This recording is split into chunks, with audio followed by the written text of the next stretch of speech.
Nous remercions le Seigneur pour toutes choses qu'il fait pour nous. Remercions notre Dieu pour le bon matin. Nous remercions notre Seigneur de ce qu'il est en train de faire. Et si vous regardez depuis le début de cette année, il y a beaucoup de choses que le Seigneur est en train de faire dans notre assemblée. Et tu ne peux pas le voir à l'œil nu, mais il faut le voir avec les yeux spirituels. Quand il les regarde avec les yeux spirituels, vous allez voir que le Seigneur est en train de combattre pour nous et nous donner des avertissements. Un homme de Dieu, une femme de Dieu, une servante, doit vivre toujours par la foi.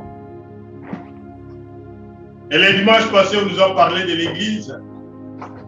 Et quand on nous a parlé de l'Église, c'était très très bien. Nous avons vu comment nos frères et sœurs se sont comportés. Comment ils se sont comportés vis-à-vis de ce qui s'est passé à leur époque dans l'Assemblée de Dieu. À ce moment-là, on nous a parlé de l'Église ecclésiaste. Et beaucoup de choses se sont passées. Et ce matin, notre frère Jospin nous a lu dans le livre de Lévitique, au chapitre 20, de la confusion qui règne, de la confusion qu'il y a dans le monde. Et c'est ce que nous vivons. Il y a des lois. Par exemple, si nous regardons dans notre pays, qui est le Canada, il y a des lois un peu partout qui sont à côté de nous et qui guident les enfants ou les lois de cette nature. Mais nous, les enfants de Dieu, comment nous devons nous comporter vis-à-vis de ces changements, vis-à-vis de ces choses, vis-à-vis de la confusion qui règne? Nous devons vivre par la foi, en espérant toujours à notre Seigneur, à notre Dieu. C'est la foi qui va nous guider. Et vous voyez, il y a beaucoup de choses qui passent autour de nous. Cette pandémie, le corona qui change de nom, ainsi de suite. Et c'est que notre frère nous a parlé ce matin, la confusion entre le mariage, les gens qui se marient avec les animaux, ça existe et il y a des lois ici chez nous au Canada. Que Dieu nous aide et qu'il nous ouvre les yeux. Il nous ouvre les yeux pour que nous puissions voir là où nous allons. Vous savez, depuis que Corona a commencé, il y a beaucoup de choses qui se passent. Et j'étais surpris. On écrit un article sur les gens qui influencent. On va commencer à les critiquer aussi. Je vais vous lire, les influenceurs religieux aussi doivent être critiqués. Voilà le titre qui est dans ce journal. Et nous devons regarder, chercher le journal, lire et vous allez découvrir qu'est-ce qu'on a écrit là-bas.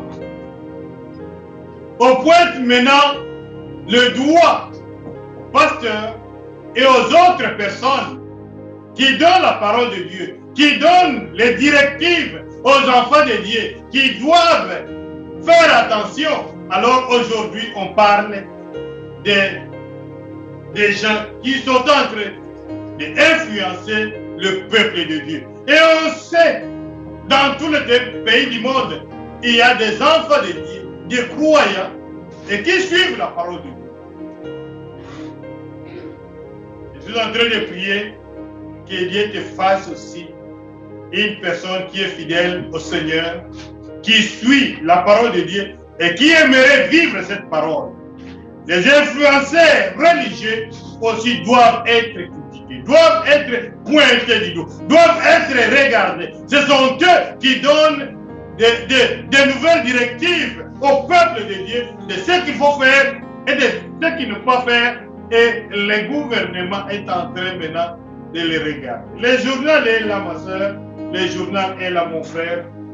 Nous devons faire vraiment attention de ce qui se passe dans le monde. Et ce n'est pas pour rien que nous sommes en train de parler de toutes ces choses. C'est parce que Dieu, il a un plan. Et un jour, le monde va disparaître. Un jour, le monde va disparaître. Mettez ça dans la tête. Un jour, nous allons partir. Un jour, nous allons quitter ce monde.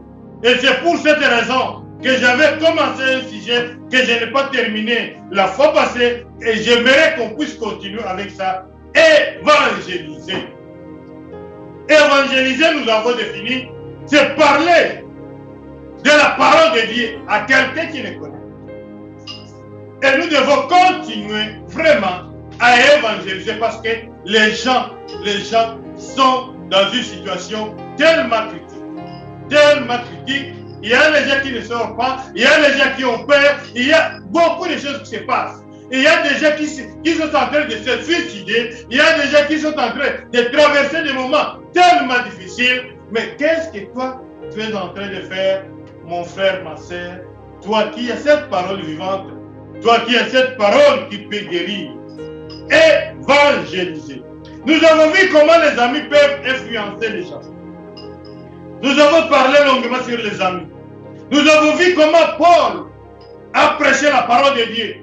Dans des moments difficiles, dans des moments de joie, il a prêché la parole parce qu'il voulait gagner les âmes au Seigneur Jésus-Christ. Et nous avons vu aussi Jean-Baptiste comment il a prêché. Son message de Jean-Baptiste demandait aux gens, répandez-vous. Dans ce message, il disait aux gens, répandez-vous, car le royaume de cieux est proche. Et aujourd'hui, c'est ça aussi notre message, que nous devons évangéliser. Nous devons parler du Seigneur.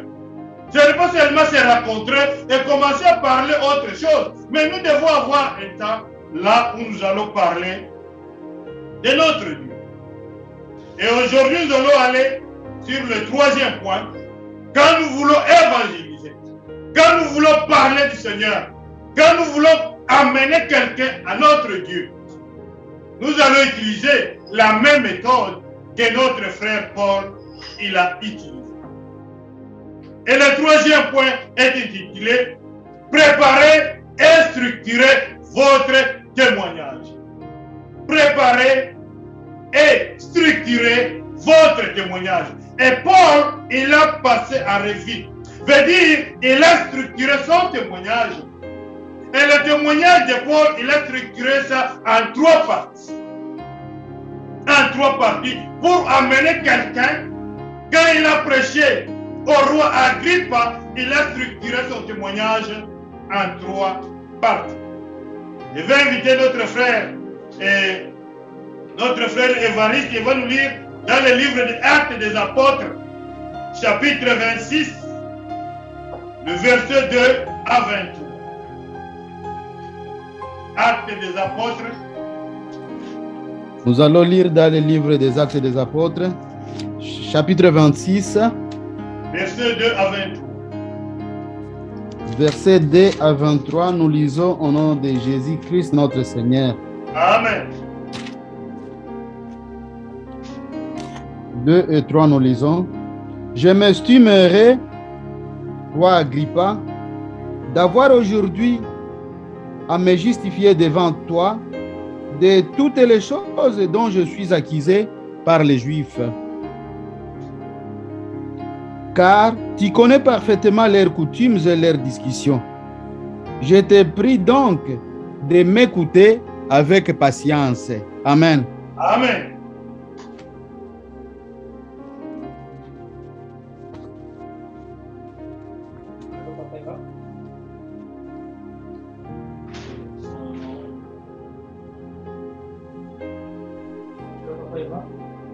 Alors? Oui, okay, c'était terminé? C'était 2 à 3, je crois. Non. Verset 2 à 23. Ah, 2 à 23, ok, nous continuons, permettez. 2 à 23, nous lisons.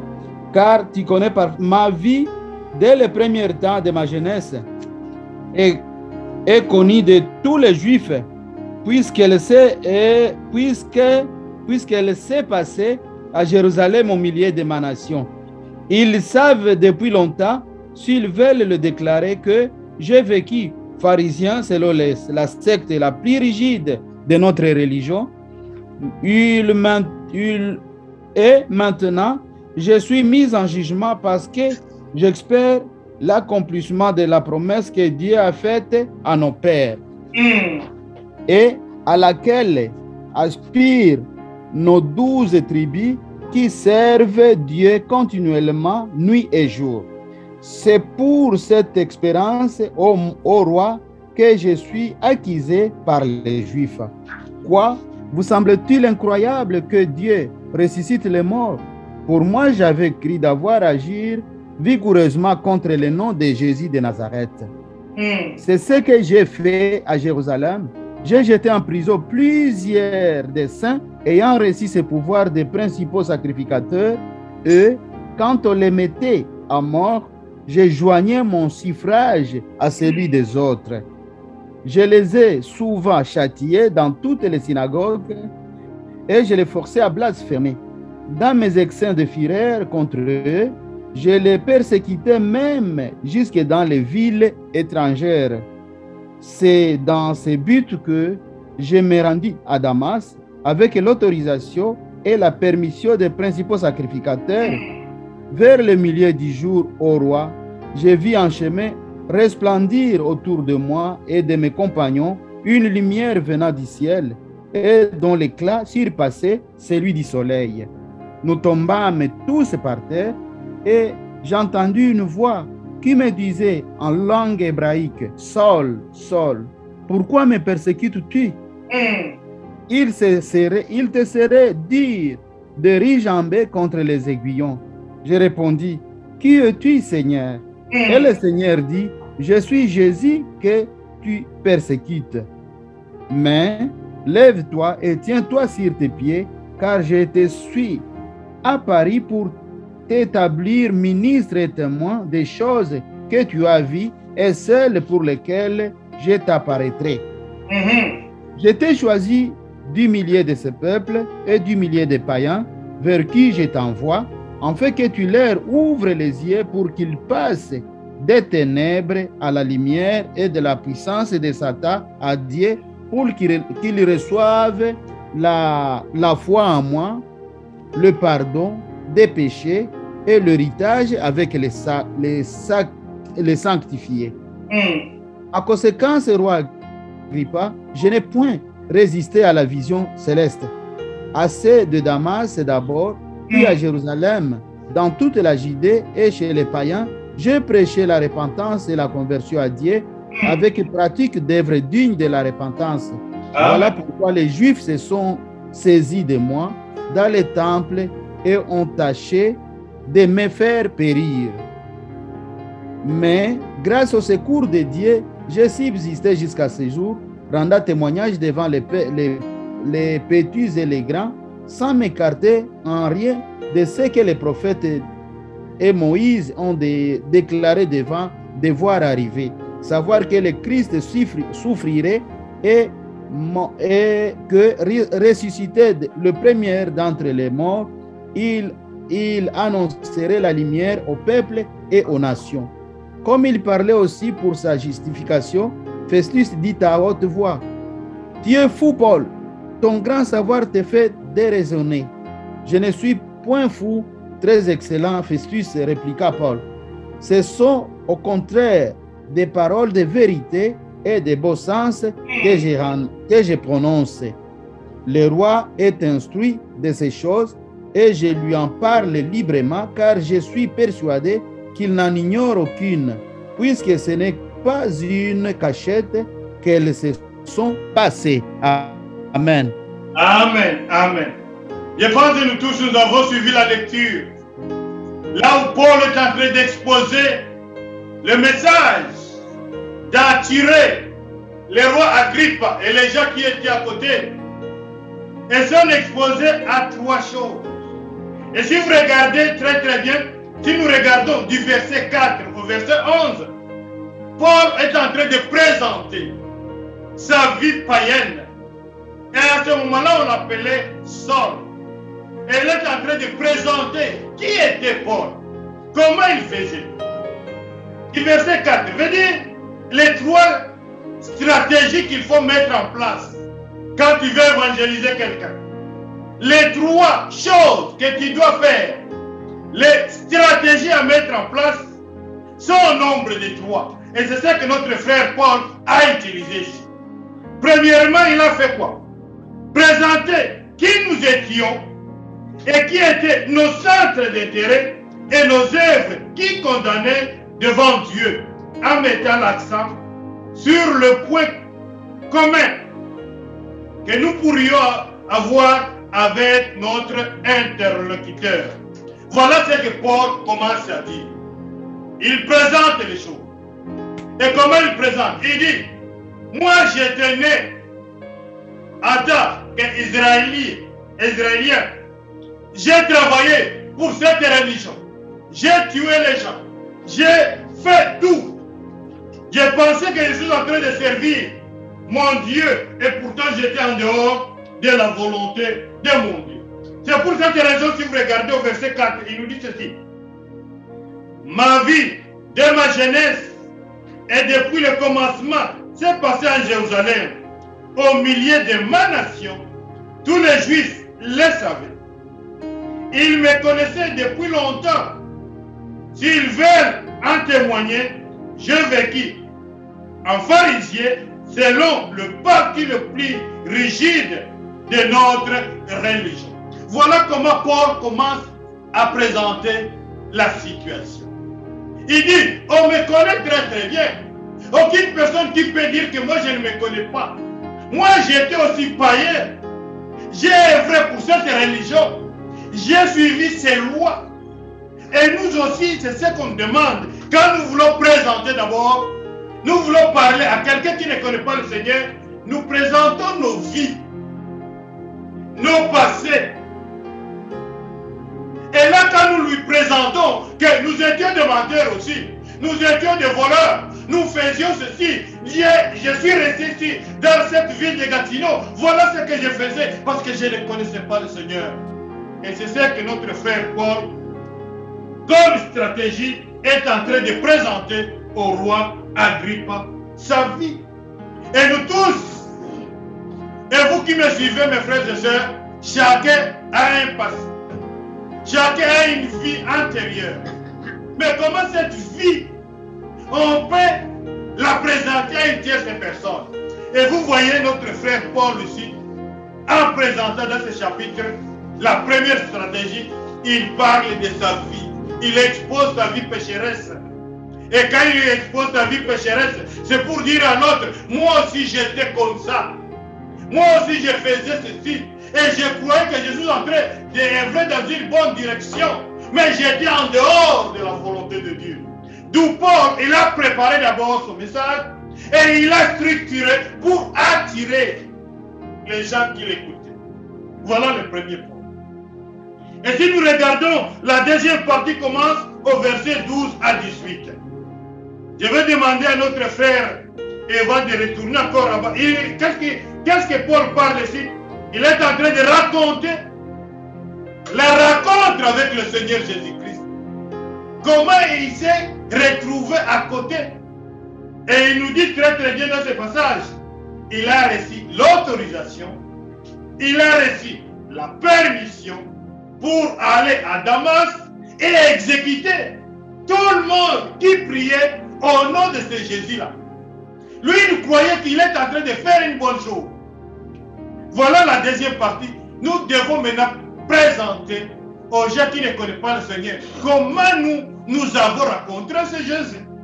Et qu'est-ce qu'il a fait dans notre vie? Et c'est ce que notre frère Paul est en train de présenter.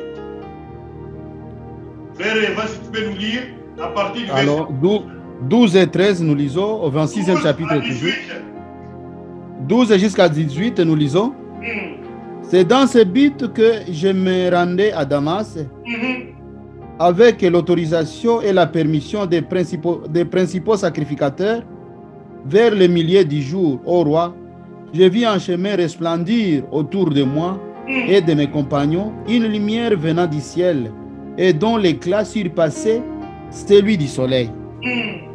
Nous tombâmes tous par terre et j'entendis une voix qui me disait en langue hébraïque, Saoul, Saoul, pourquoi me persécutes-tu? il te serait dur de rigamber contre les aiguillons. Je répondis, qui es-tu, Seigneur? Et le Seigneur dit, je suis Jésus que tu persécutes. Mais lève-toi et tiens-toi sur tes pieds, car je te suis apparu pour t'établir ministre et témoin des choses que tu as vues, de celles pour lesquelles je t'apparaîtrai. Je t'ai choisi du milieu de ce peuple et du milieu de païens, vers qui je t'envoie, en fait que tu leur ouvres les yeux, pour qu'ils passent des ténèbres à la lumière et de la puissance du Satan à Dieu, pour qu'ils reçoivent la foi en moi, le pardon des péchés et l'héritage avec les sanctifiés. Amen. Amen. Et l'héritage avec les sanctifiés. Si vous regardez très très bien le verset 18, en fait qu'il se tourne des ténèbres vers la lumière et du pouvoir de Satan vers Dieu, et qu'ils reçoivent le pardon des péchés et l'héritage avec ceux qui sont sanctifiés par la foi en moi. Voilà la mission. Maintenant, Paul est en train de présenter comment il a rencontré le Seigneur. Et si vous regardez, vous lisez encore dans le livre des Actes des Apôtres, au chapitre 9, et vous allez voir comment Paul était en train de partir avec toute une équipe pour aller exécuter le peuple de Dieu. Et en cours de route, qu'est-ce qu'il a retrouvé? Qu'est-ce qu'il a rencontré? C'est ça qu'il est en train de présenter. Mais ici maintenant, il est en train de parler à un grand personnage qu'on appelle Agrippa, lui présenter comment lui, qui est de la tribu des enfants d'Israël, des 12 tribus, il fait partie. Maintenant, comment il est en train de présenter ça à Agrippa? Qu'il n'est pas lui-même. C'est parce qu'il a rencontré le Seigneur Jésus-Christ. Et la mission qu'on lui a donnée, c'est de prendre ses enfants qui ne connaissent pas le Seigneur, de les enlever dans les ténèbres, les amener vers la lumière. Voilà la mission de Paul. Prendre les gens qui vivent dans le désordre, prendre les gens qui vivent dans la confusion, les enlever là-bas et les amener directement vers l'admirable, vers notre Seigneur Jésus-Christ. Voilà la mission. Maintenant, la deuxième partie, Paul est en train de présenter la rencontre avec le Seigneur. Lui qui était zélé pour les religions, maintenant a changé de cas parce qu'il a rencontré celui qui donne la vie. Et qui donne la vie? C'est Jésus de Nazareth. Et nous avons vu comment il présente. Quand on lui a posé la question, pourquoi me persécutes-tu? Toi, c'est qui? Voilà la réponse de Paul. Voilà la réponse de notre Seigneur. Je suis Jésus de Nazareth que tu es en train de persécuter. Je suis Jésus de Nazareth qui est venu mourir sur la croix pour le monde. Je suis Jésus de Nazareth et qui viendra juger le monde un jour. Voilà ce que Paul est en train de présenter. La deuxième partie, la rencontre avec son Dieu, la rencontre avec celui qui peut tuer le cœur, qui peut tuer l'esprit et le corps. C'est ce que Paul a rencontré. Celui qui a le pouvoir de sauver de la vie vers la mort. Que Dieu nous aide et qu'il nous ouvre les yeux. Et la troisième partie maintenant, quand nous exposons à quelqu'un qui ne connaît pas le Seigneur, qu'est-ce que nous allons exposer? Évoquer le changement que cette rencontre a produit en nous. Nous devons maintenant présenter, à rencontrer Jésus. Est-ce que je suis resté la même personne? Et Paul qui écrit, toutes choses sont nouvelles. Les anciennes choses sont passées. Voilà comment il est en train de dire. J'étais dans les ténèbres. J'étais considéré pécheur. Maintenant, j'ai quitté là-bas. Voilà ce que je suis maintenant, aujourd'hui. Et c'est ce que Paul est en train de présenter. J'étais pécheur. Je faisais du mal.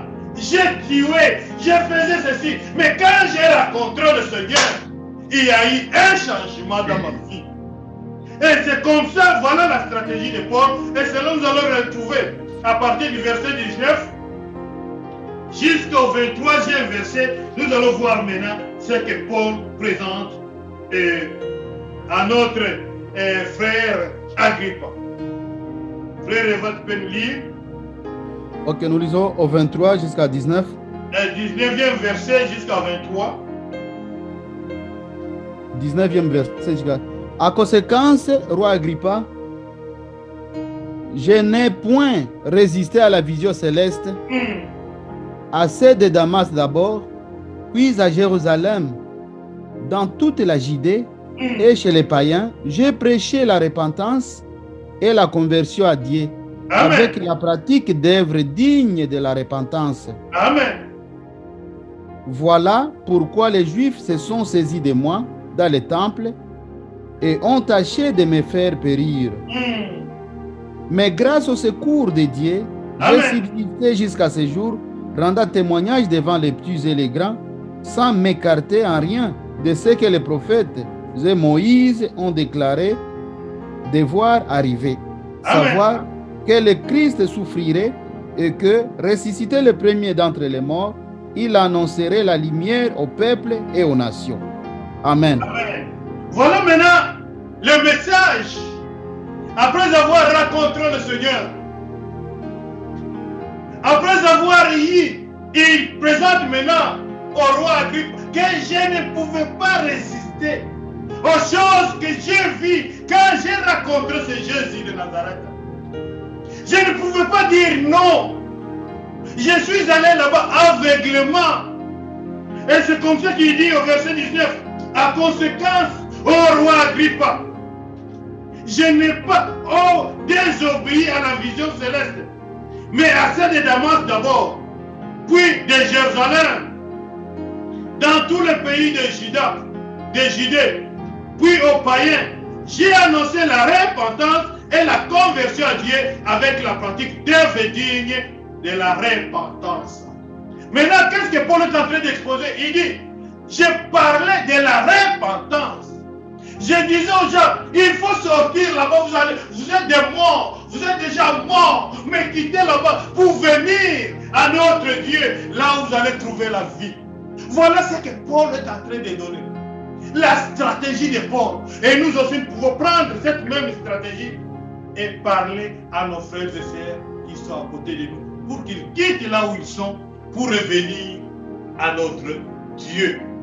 Voilà l'évangile. Voilà l'évangile que nous devons parler maintenant à notre temps que nous sommes en train de traverser. Au verset 21, il dit ceci. Voilà pourquoi les Juifs se sont emparés de moi dans le temple et ont tenté de me faire périr. Voilà comment il dit. Et nous aussi qui croyons, le monde des ténèbres est derrière nous. Les autorités sont derrière nous. Je vous ai montré ce journal ici. Ce n'est pas pour rien qu'on est en train de chercher les gens qui sont des influenceurs de la parole de Dieu. Et le message qu'il est en train de transmettre, on va mettre la main sur toi parce que tu parles de Dieu. Regarde même ici à Gatineau, tu ne peux pas aller en plein air et commencer à parler n'importe quoi. Tu ne peux pas entrer dans un autobus, on va te dire, tu parles de quoi toi? Il y a des pays musulmans, des pays, les pays musulmans, on ne peut pas parler de Jésus de Nazareth. C'est tellement défendu. On devrait parler, on met la main là-dessus. Mais il y a les gens qui se lèvent à cause de notre Dieu. Gloire à Dieu. Il y a les gens qui se mettent debout, qui risquent leur vie. Ils acceptent de mourir.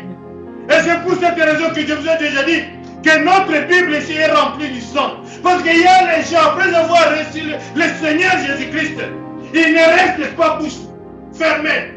Ils parlent de ce Jésus. Ils parlent des changements qui sont opérés dans leur vie. Après avoir rencontré le Seigneur, ils n'hésitent pas de parler clairement, de prêcher cette parole qui ramène les hommes et les femmes loin dans le péché pour voir la bonté de notre Dieu. le Seigneur nous cherche, mes frères. Ce n'est pas pour rien que nous avons reçu cette parole puissante. Et cette parole qui guérit, cette parole qui donne la vie, nous devons la parler à nos frères et sœurs qui sont à côté de nous, qui sont autour de nous. Ce n'est pas que nous allons garder ça pour nous-mêmes. Nous devons la partager. Parler aux autres qui sont à côté de nous. Que Jésus puisse les sauver. Et Paul est en train de dire, voilà la raison pourquoi ils ont voulu mettre même la main sur moi. Ils sont venus même dans le temple, dans l'église, pour me chercher à cause de ce message. Et j'ai accepté. Gloire à Dieu. Amen. Nous regardons verset 23, il dit, mais grâce à la protection de Dieu, j'ai subsisté jusqu'à ce jour. Et j'ai rendu témoignage devant les petits et les grands, sans rien dire en dehors de ce que les prophètes et Moïse ont déclaré qui devait arriver. Voilà le message de notre frère Paul. Il a parlé de ce qui doit arriver.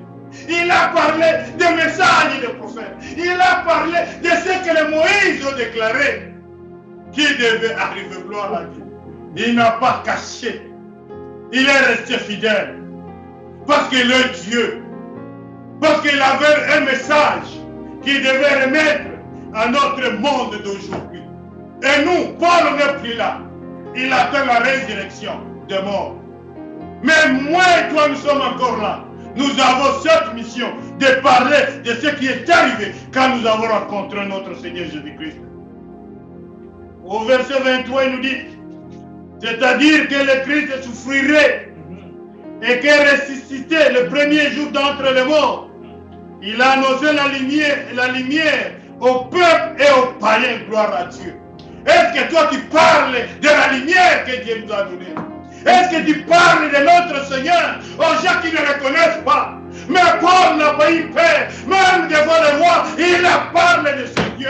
Il a parlé de la gloire de notre Seigneur Jésus-Christ. Et il reconnaît. Et s'il est sorti du temple, c'est grâce à ce Dieu puissant. Gloire à Dieu. Dieu nous a déjà sauvés dans plusieurs situations. Dieu nous a sauvés d'une manière ou d'une autre.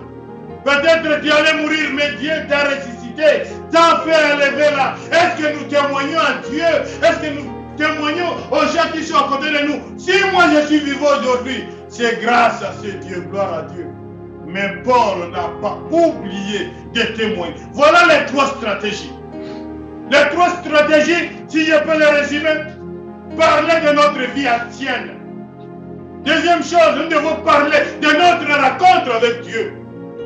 Et la troisième fois, nous devons parler de ce que Dieu est en train d'opérer, de ce que nous sommes en train de vivre. Voilà les trois stratégies que nous devons mettre en place pour convaincre quelqu'un. Et la parole de Dieu va convaincre cette personne qui t'écoute. Que Dieu nous aide, mes frères, mes sœurs. Nous devons parler de notre vie.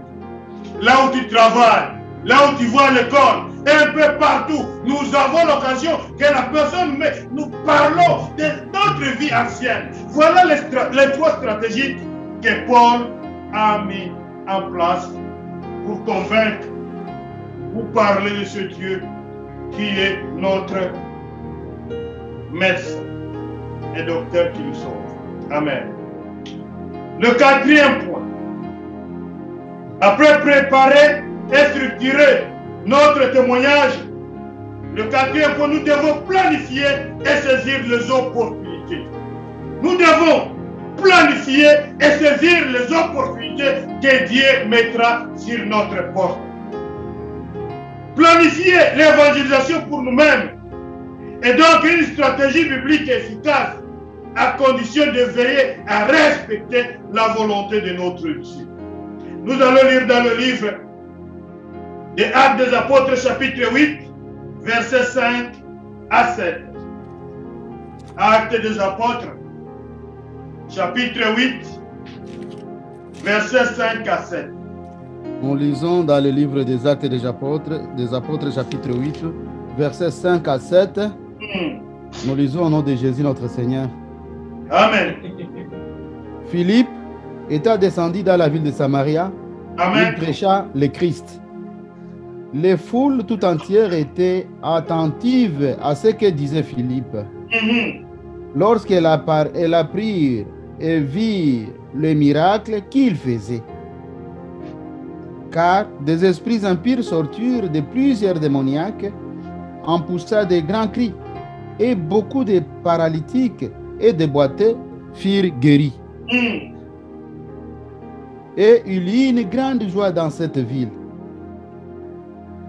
Amen. Il y avait auparavant dans la ville un homme nommé Simon qui se donna pour un personnage important, exercer la magie et provoquer l'étonnement du peuple de la Samarie. Tous, depuis le plus petit jusqu'au plus grand, l'écoutaient attentivement et disaient: celui-ci est la puissance de Dieu, celle qui s'appelle la grande. Ils l'écoutaient attentivement parce qu'il les avait longtemps étonnés par ses actes de magie. Mais quand ils eurent cru à Philippe qui leur annonçait la bonne nouvelle du royaume de Dieu et du nom de Jésus-Christ, hommes et femmes se firent baptisés. Amen, amen, amen, amen. Nous avons vu comment notre frère Philippe, il a évangélisé. Il a respecté, il a planifié l'évangélisation. Et directement l'a mené dans cette ville. Et quand il est arrivé dans cette ville, qu'est-ce que Philippe a fait? Il a commencé à parler de Dieu. Il a commencé à parler au peuple. Et ce message, quel était ce message?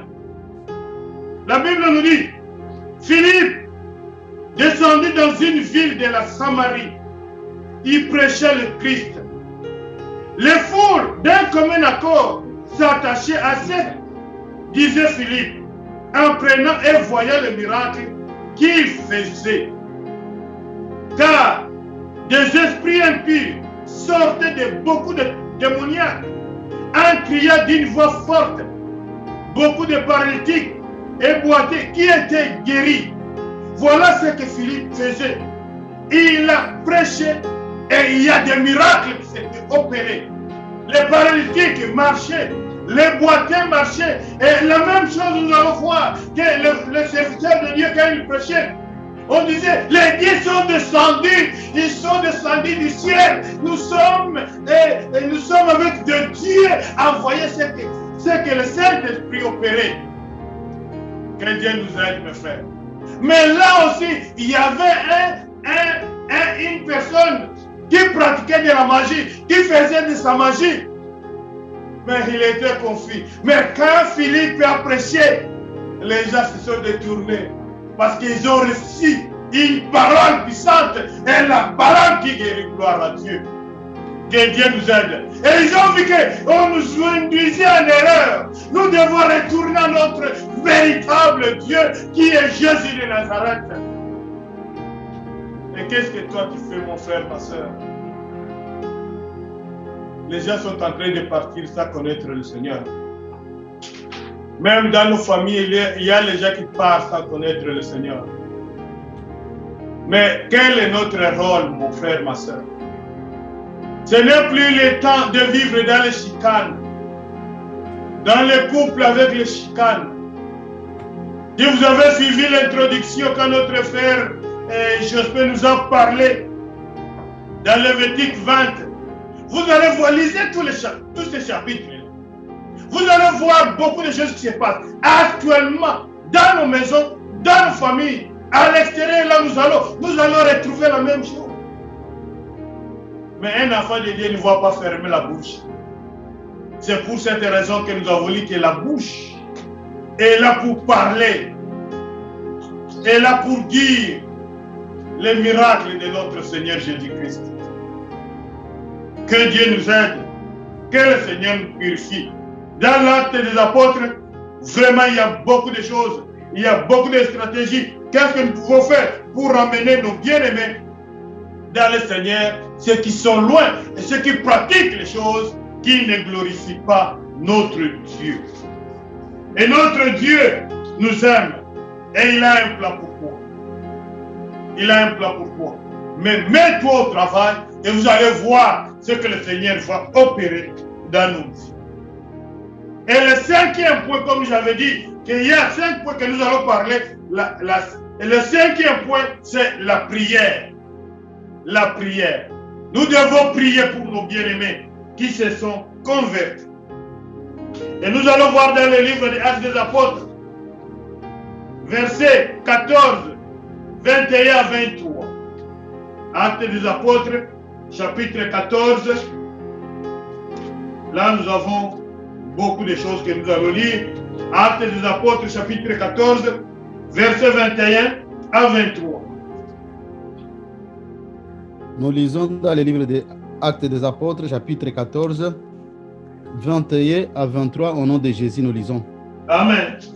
Quand ils eurent évangélisé cette ville et fait un certain nombre de disciples, ils y retournèrent à Lystre, à Icône et à Antioche, fortifiant l'esprit des disciples, les exhortant à persévérer dans la foi et disant que c'est par beaucoup de tribulations qu'il nous faut entrer dans le royaume de Dieu.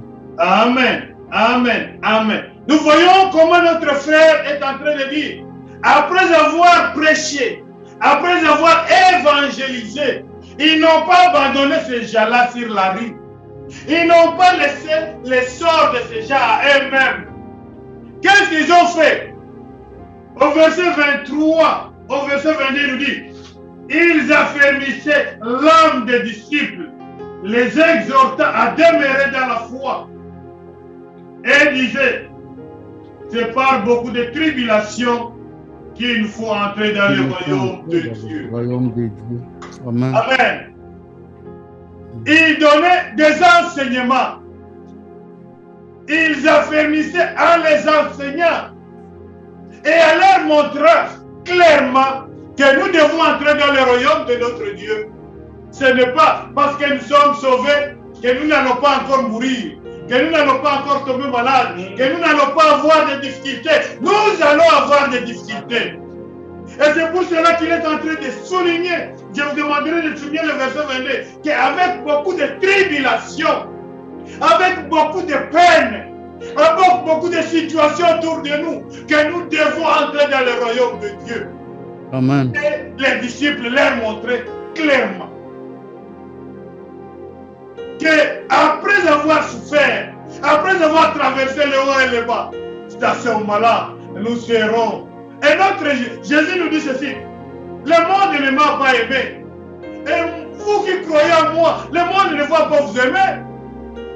Et c'est pour cette raison que nous devons entrer dans le ciel avec beaucoup de tribulations. Nous devons entrer dans le royaume de Dieu avec des tribulations. C'est pourquoi nous encourageons les enseignements dans notre assemblée. Nous devons être les gens qui aiment les enseignements. Et surtout pendant ce temps difficile. Quand nous disons que le mercredi c'est une étude biblique, venez en grand nombre. Parce que nous allons nous instruire, nous allons nous échanger entre nous et voir quelle est la volonté de notre Dieu parmi nous. Voilà comment les autres faisaient. Après avoir enseigné, après avoir parlé de notre Seigneur, ceux qui acceptèrent Jésus de Nazareth, on les amenait et commençait à les enseigner la parole du Seigneur. Et leur montrer clairement qu'avec beaucoup de tribulations, que nous devons entrer dans le royaume de notre Dieu. Regardez le chapitre 15 des Actes des Apôtres, versets 36 à 40. Chapitre 15, versets 36 à 40. 36 à 40, au 15e chapitre, nous lisons, au nom de Jésus notre Seigneur. Quelques jours s'écoulèrent après lesquels Paul dit à Barnabas, retournons visiter les frères dans toutes les villes où nous avons annoncé la parole du Seigneur pour voir en quel état ils sont. Amen. Barnabas voulait amener aussi Jean, surnommé Jacques. Mais Paul, jugeant plus convenable de ne pas prendre avec eux celui qui les avait quittés depuis la Pamphylie et qui ne les avait point accompagnés dans leur œuvre. Ces 10 sentiments furent assez vifs pour être cause qu'ils se séparèrent l'un de l'autre. Et Barnabas, prenant Marc avec lui, s'embarqua pour l'île de Chypre. Paul fit choix de Silas et partit, recommandé par les frères à la grâce du Seigneur. Il parcourut la Syrie et la Cilicie, fortifiant les églises. Amen. Amen. Si nous regardons ici, notre frère Paul, après avoir évangélisé, il part de cette ville, il donne la parole, les gens sont guéris et les miracles s'opèrent. Il quitte là-bas pour aller dans une autre ville, il prêche la parole de Dieu, il quitte là-bas, il va encore à Sherbrooke, il prêche le message. Et après il rentre. Maintenant il se pose la question, ces gens-là que nous avons prêchés, est-ce qu'ils sont retournés encore? Il faut aller les visiter. Gloire à Dieu. Il y a comme ça que Paul, il est entré dans toutes les villes, là où il a propagé la parole qui saute, la parole qui guérit. Paul est en train de vérifier, est-ce qu'ils sont encore dans le Seigneur ou bien ils sont retournés, gloire à Dieu. Je voudrais écouter votre amen. Il est retourné. Amen. Toute personne qui a été enseignée, s'il demeure dans la foi, gloire à Dieu. C'est pour cette raison que nous avons une mission de les appeler, de s'appeler, de vérifier la personne avec qui on a partagé la parole de Dieu. Est-ce qu'il demeure dans la parole ou bien il s'est déjà retourné? Et c'est pour cette raison que nous disons, nous ne sommes pas des gens qui retournent en arrière, mais nous sommes les gens qui avancent dans le Seigneur. Gloire à Dieu. Amen, amen. Nous sommes les gens qui devaient demeurer dans le Seigneur jusqu'à la fin de nos vies. Nous devons nous accrocher parce que nous avons un Dieu puissant. Nous avons un Dieu qui nous aime. Gloire à Dieu. Amen. Nous allons voir dans le livre de Luc, chapitre 22, 31 à 32. Et puis le dernier verset dans le livre de Jean. Blaise, vous allez nous lire. Nous lisons dans le livre de Luc, chapitre 22, 31 à 32. Luc, chapitre 22. 22, 31 à 32. Et Blaise va nous lire Jean 17, verset 9. Luc 22, 31 à 32, nous lisons au nom de notre Seigneur Jésus-Christ. Amen. Le Seigneur dit, Simon, Simon, Satan vous en réclamait pour vous cribler comme le froment. Mais j'ai prié pour toi, en fait que ta foi ne défaille point, et toi, quand tu seras converti, affermis tes frères. Amen, amen, amen. Frère Eva, retourne encore sur ce passage. Je demande à chacun de nous de suivre la lecture de notre frère. Qu'est-ce que Dieu dit? Dieu lui-même, Jésus de Nazareth, qui est en train de parler là-bas. Bienvenue, frère. Le Seigneur dit, Simon, Simon, Satan vous a réclamé pour vous cribler comme le froment. Mais j'ai prié pour toi, en fait que ta foi ne défaille point. Et toi, quand tu seras converti, affermis tes frères. Amen, amen. Il dit, s'adresse à notre frère que le diable t'a réclamé. Le diable nous réclame tous. Mais il y a quelqu'un qui prie pour nous. Jésus de Nazareth. C'est ça la bonne chose que je peux dire. Nous tous nous sommes réclamés par le diable. Il veut nous enlever là où nous sommes pour nous amener dans son camp. Mais il y a quelqu'un, Jésus de Nazareth, nuit et jour, est en train d'intercéder pour nous. Amen. Et la Bible nous dit, Jésus dit, toi aussi, après avoir vu la grandeur de Dieu, affermissez les autres. Amen. Donnez un message véritable aux autres, parce qu'eux aussi, le diable les réclame.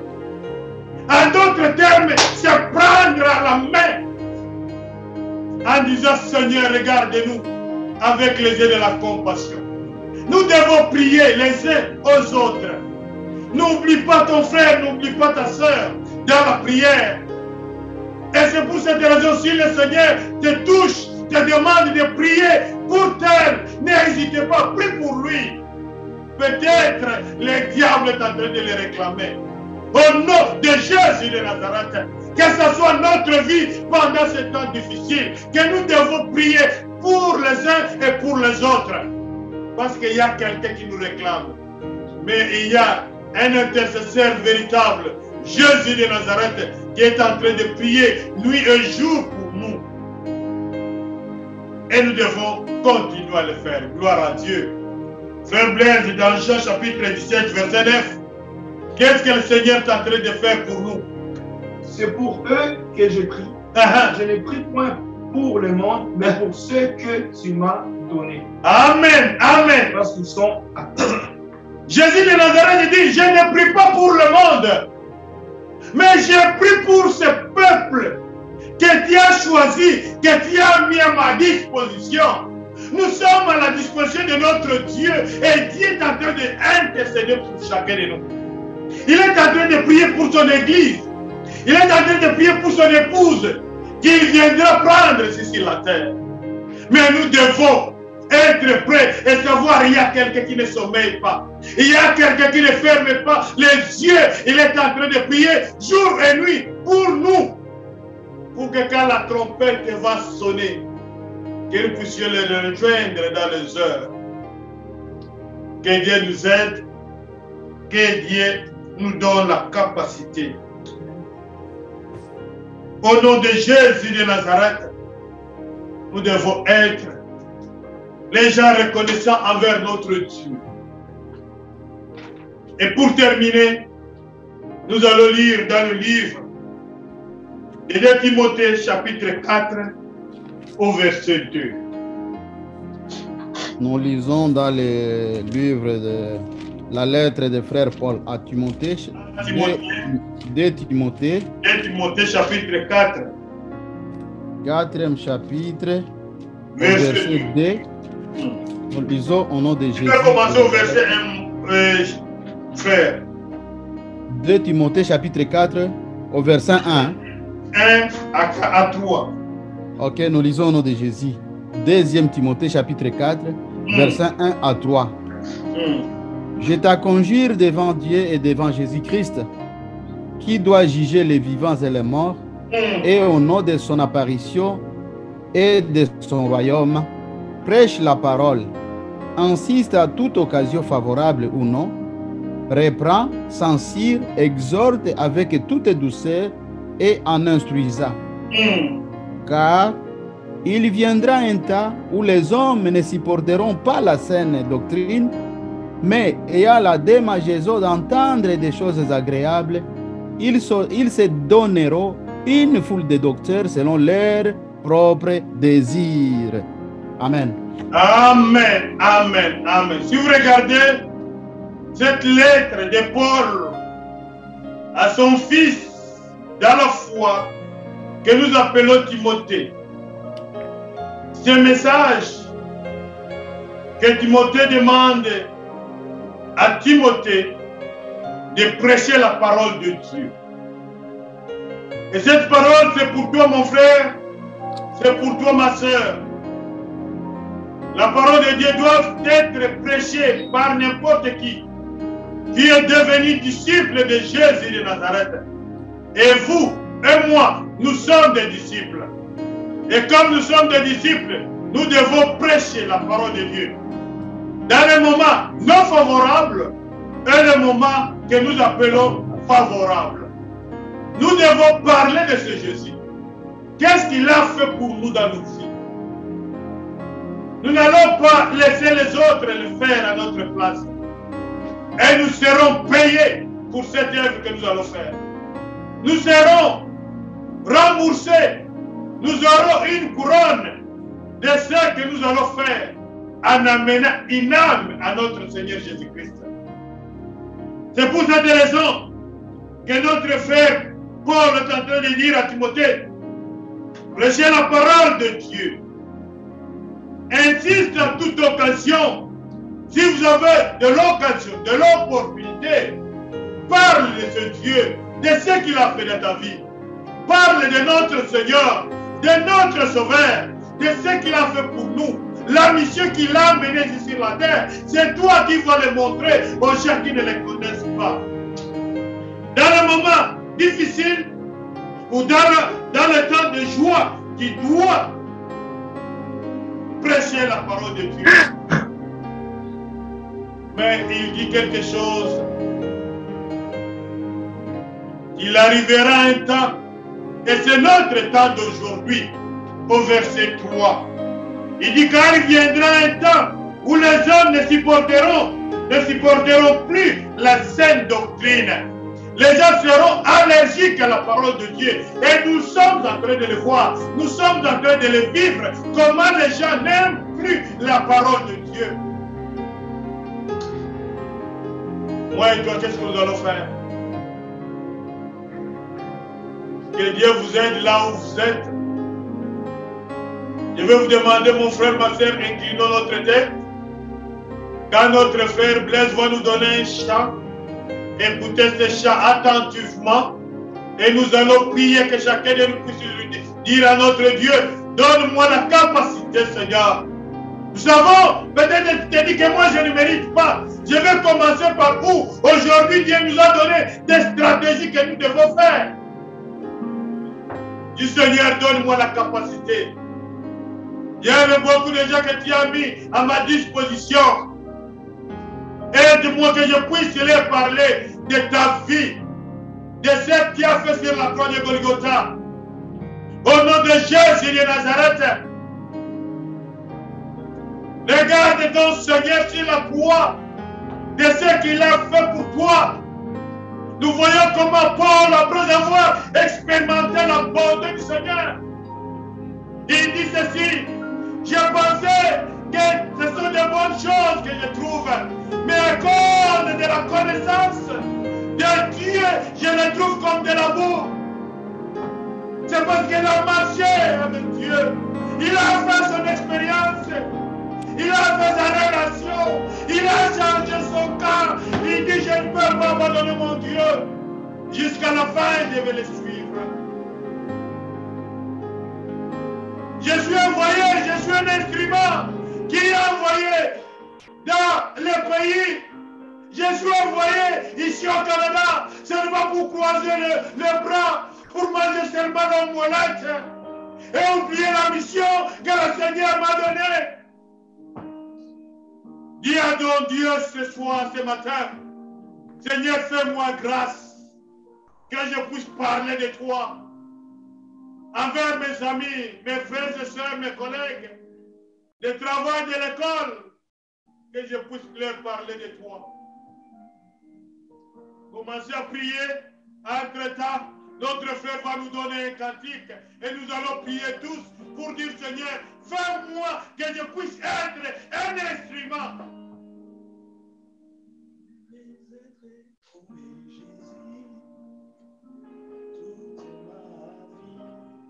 Je vais être comme Jésus, toute ma vie. Je vais être comme Jésus, toute ma vie. Je vais être comme Jésus. Mon Seigneur. Je vais être comme Jésus, toute ma vie, toute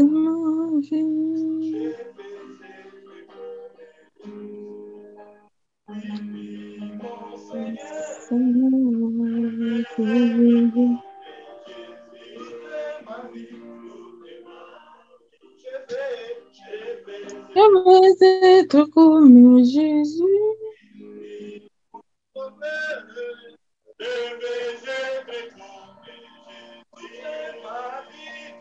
Toute ma vie. Jésus.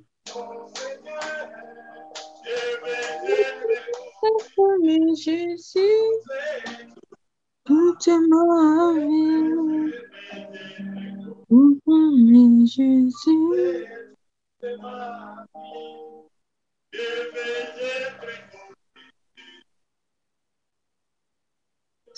ma vie. Je demande mon frère, ma soeur, là où tu es, ouvrez votre micro. Commencez à élever la voix du Seigneur. Regardez-moi. Je voudrais travailler pour toi. Envoie-moi, Seigneur. Je suis pour toi, Seigneur. Mais je me sens faible. Mais donne-moi la capacité et la force de parler de ta part.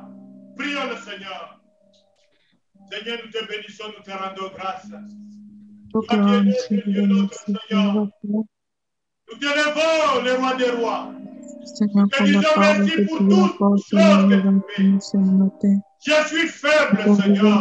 Donne-moi la capacité. Donne à ma sœur la capacité. Donne à mon frère la capacité de parler de ta part. Au nom de Jésus de Nazareth. Merci, Père. Le monde va passer et toutes ces choses, Seigneur. Mais donne-moi la force. Donne la force à ton peuple, Seigneur. D'aller amener les gens. Comme Paul avait une mission de les enlever dans les ténèbres pour les amener dans la lumière. Toi qui es la lumière, Jésus de Nazareth.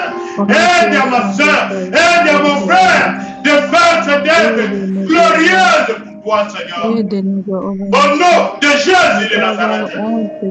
Nous te bénissons, Seigneur. Nous te bénissons, le roi des rois. Aide-nous, Jésus de Nazareth. Pendant ces temps difficiles. Fortifie ton peuple ce matin. Fortifie tes enfants ce matin. Que nous ne devons pas rester tranquilles dans nos coins. Et pourtant, il y a des gens qui sont en train de mourir sans reconnaître le nom de Dieu. Aide-nous, Jésus. Au nom de Jésus de Nazareth, nous t'implorons, Seigneur, et nous te disons merci de la force et la capacité que tu vas donner à ton peuple ce matin. C'est pour cette raison que nous t'élèvons, Seigneur. Nous te bénissons pour ta parole. Nous te disons merci parce que tu es là. Au nom de Jésus de Nazareth, nous t'implorons et nous te disons merci. Parce que tu es notre Dieu, notre Seigneur. Au nom de Jésus de Nazareth, nous avons ainsi prié. Amen. Qui vient de toi, qu'il continue à nourrir.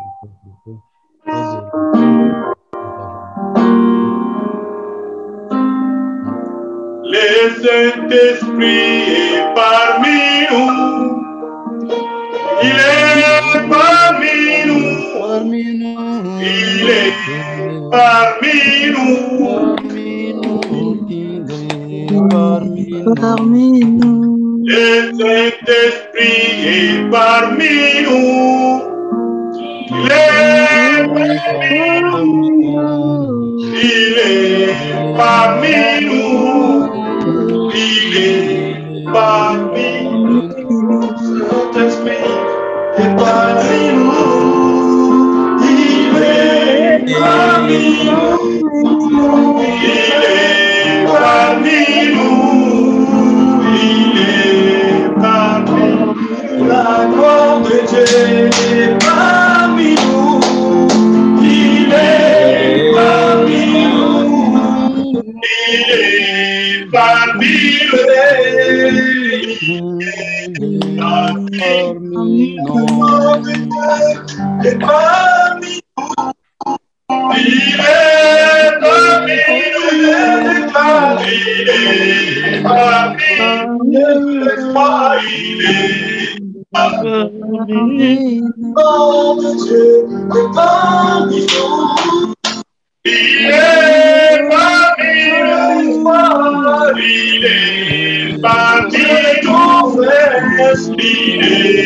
parmi nous. La puissance de Dieu est parmi nous.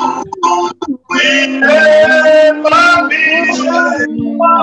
Il est parmi nous.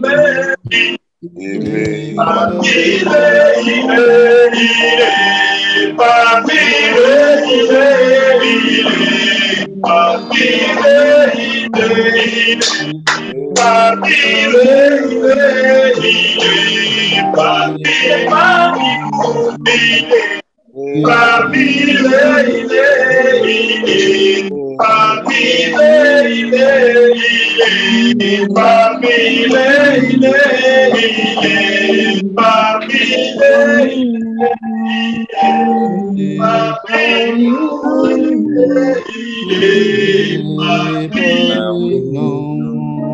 Nous allons inviter Maman Gégé, il va prier pour la parole. Il va mettre nos âmes qui ont écouté cette parole entre les mains de Dieu. Que le Seigneur lui-même nous façonne selon sa volonté. Bienvenue, ma soeur. Merci, Papa. Merci pour ce bon matin. Merci parce que tu as permis, Papa, que nous puissions encore nous réveiller. C'est par ta grâce, Seigneur, que nous voyons le soleil et cette lumière. C'est par ta grâce, Papa, que nous respirons encore. Je te remercie pour la protection, Papa, que tu as accordée à chacun de nous. Merci pour les anges, Père, qui campent autour de chacun de nous, Père. Je te loue et je te bénis et je te rends grâce. Merci pour la parole que nous avons reçue aujourd'hui, Papa. Merci parce que tu nous as encore enseigné, tu nous as encore rappelé notre mission ici sur la terre. Tu nous as rappelé, Papa, pourquoi nous sommes sauvés. Tu nous as encore rappelé que nous ne devons pas rester sans rien dire alors que nous sommes la lumière, Père. Nous avons été tirés de loin, Papa. Tu nous as montré les méthodes.